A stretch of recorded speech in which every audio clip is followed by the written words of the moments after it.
নমস্কার শ্রোতা বন্ধুরা, আজকের একটি গুরুত্বপূর্ণ ভিডিও নিয়ে এলাম আপনাদের সামনে। নীলা ধারণ করা উচিত, কখন ধারণ করা উচিত, কিভাবে ধারণ করা উচিত, কিভাবে আর কতটাই বা সাবধানতা অবলম্বন করা উচিত, এই নিয়ে কিন্তু আজকের আমার এই ভিডিওটি। বন্ধুরা, আসুন আমরা দেখব জ্যোতিষী শাস্ত্র আমাদের কি বলছে।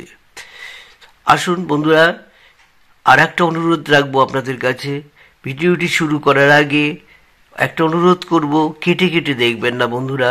যখন সময় হবে, একটু হাতে সময় পাবেন তখনই দেখুন, এবং এটি দেখে একটু সাবস্ক্রাইব করে পাশে থাকা বেল আইকনটি বাজিয়ে দিলে আমি ভীষণ উপকৃত হব।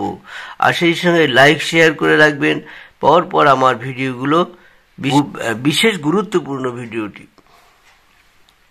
আমি যে ভিডিওগুলোই করি বন্ধুরা, প্রত্যেকটাতে গুরুত্ব দেই যাতে সকলের কাজে লাগে।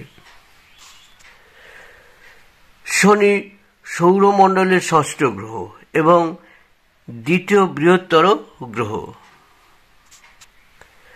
শনি সূর্যের চারিদিকে ঘুরতে 10,759 দিন সময় লাগে, অর্থাৎ এখানে দেখা যাচ্ছে 29 বছরের কিছু বেশি সময় লেগে যায়। আমরা যদি দেখি এই হিসাবে রাশিচক্র পরিভ্রমণ করতে মেষ হইতে মীন রাশি পর্যন্ত এই একই সময়, অর্থাৎ 29 বছরের কিছু বেশি, প্রায় 30 বছর, অর্থাৎ এক এক রাশিতে সময় নেয় কম বেশি 2.5 বছর। শাস্ত্রমতে শনি পরম যোগী, পরম ত্যাগী, পরম পবিত্র, পরিশ্রমী, শৃঙ্খলা পরায়ণ এবং ন্যায় পরায়ণ এবং ন্যায় বিচারক গ্রহ বলা যায়। শনি মারক গ্রহ নয়, মানুষের মনস্তত্ত্ব এবং বিবেককে জাগরণকারী গ্রহ হল শনি। যোগ সাধনা আদি ভৌতিক বিষয়ের উপর প্রভাব শনি দেবের। কোন কোন বিষয়ের উপরে শনির প্রভাব? লোহা, তেল, যন্ত্রপাতি সংক্রান্ত ব্যবসায় উপর শনির ভীষণ প্রভাব। শনির রত্ন হল নীলা। নীলার আপেক্ষিক গুরুত্ব 4.06, কাঠিন্য 9। নীলার উপকারিতা: নীলা মস্তিষ্ক এবং উদর পীড়ার উপর প্রভাব ফেলতে পারে। গ্যাস্ট্রিক, অভ্যন্তরীণ ঘা বা ক্ষত, স্নায়ুর সমস্যা, পক্ষাঘাত ইত্যাদি রোগের চিকিৎসায় কার্যকরী হয়।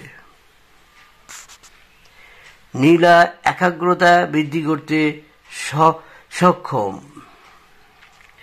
নীলা বিদ্যা এবং বুদ্ধি জাগরণকারী। কোন কোন রাশির জন্য নীলা বিশেষ উপকারী? বৃষ, তুলা, মকর, কুম্ভ রাশির ক্ষেত্রে নীলা খুবই শুভ ফল দেয়। যারা নীলা পড়তে পারবেন না তাদের জন্য নীলার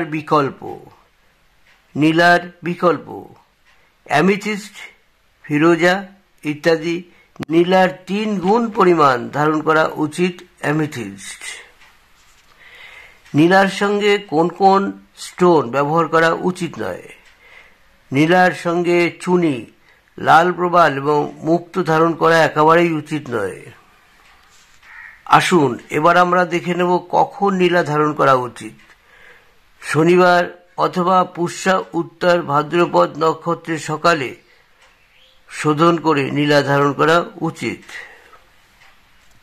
বন্ধুরা, বিশেষ করে নীলা ধারণের জন্য রূপো ব্যবহার করা উচিত। নীলা মধ্যমায় ধারণ করা উচিত। কোন আঙ্গুলে? মধ্যমা আঙ্গুলে ধারণ করা উচিত। বন্ধুরা, নীলা যখন কিনতে যাবেন বা কোনো জায়গা থেকে কিনতে যাবেন, সেক্ষেত্রে দেখবেন নীলার যে রংটা রয়েছে তার সাথে কোনো কালো দাগ, ফাটা এসবগুলো না থাকে। এগুলো থাকলে কিন্তু, এগুলো পরলেই 24 ঘন্টার মধ্যে কিন্তু আপনার কোনো সমস্যা আসতে পারে। নীলার সঙ্গে যদি লাল দাগ থাকে বন্ধুরা, লাল কোনো ছিটা ফোটা দাগ রয়েছে, ছিটে ছিটে দাগ রয়েছে, দেখা যাচ্ছে নীলার মধ্যে লাল, বা কোনো একটা রেখার মতো নিচেতে রয়েছে লাল, সেক্ষেত্রে কিন্তু নীলা ব্যবহার করা উচিত নয়, কারণ এতে কিন্তু মারাত্মক ক্ষতি হওয়ার সম্ভাবনা রয়েছে। তাই বলবো নীলা ধারণ করার সময় প্লিজ জ্যোতিষীদের একটু দেখাবেন, সেই সঙ্গে ভালো করে বুঝে নেবেন, জ্যোতিষীদের কাছ থেকে আরও ডিটেলস জেনে নেবেন নীলা আমার কি ধারণ করা উচিত। তা বন্ধুরা, এই ছিল নীলার বিশেষ কিছু কথা যা আপনাদের জানানো দরকার ছিল। অবশ্যই গুরুত্বপূর্ণ এই ভিডিওটি আপনারা কিন্তু কেটে দেখবেন না, যখন সময় হবে দেখবেন। আর প্লিজ একটু সাবস্ক্রাইব করে পাশে থাকা বেল আইকনটি অবশ্যই বাজিয়ে রাখবেন, লাইক শেয়ার করে রাখবেন বন্ধুরা। আমার এই ভিডিওগুলো সব যেমন ফেসবুকে পাবেন, ইনস্টাগ্রামে পাবেন, সেই সঙ্গে আবার আপনি ইউটিউবেও পাবেন। তো সব ক্ষেত্রেই আমাকে পাবেন, এবং যখনই কোনো ভিডিও আপনার প্রয়োজন অবশ্যই রঞ্জনা টেকনোলজি সার্চ করলেই কিন্তু আমার ভিডিওগুলো আপনার সব চলে আসবে। আপনার কি সমস্যা রয়েছে তার উপর ভিডিওগুলো অবশ্যই দেখুন। আমার কিন্তু সব রকম ভিডিও দেওয়া আছে, আরও কন্টিনিউ করব।